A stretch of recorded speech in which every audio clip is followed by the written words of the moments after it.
પાલનપુરમાં ખાબક્યો બરબાદીનો વરસાદ. પાલનપુર અને આસપાસના ગામમાં બરબાદીનું માવઠું.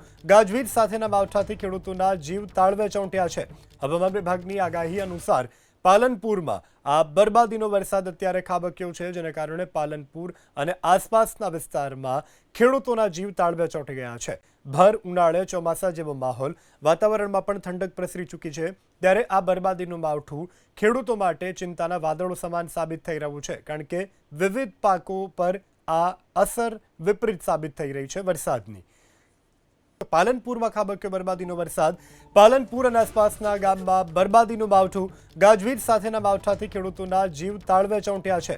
હવામાન વિભાગની આગાહી અનુસાર પાલનપુરમાં આ બરબાદીનો વરસાદ અત્યારે ખાબક્યો છે, જેને કારણે પાલનપુર અને આસપાસના વિસ્તારમાં ખેડૂતોના જીવ તાળવે ચોંટી ગયા છે. ભર ઉનાળે ચોમાસા જેવો માહોલ, વાતાવરણમાં પણ ઠંડક પ્રસરી ચૂકી છે. ત્યારે આ બરબાદીનું માવઠું ખેડૂતો માટે ચિંતાના વાદળો સમાન સાબિત થઈ રહ્યું છે, કારણ કે વિવિધ પાકો પર આ અસર વિપરીત સાબિત થઈ રહી છે વરસાદની.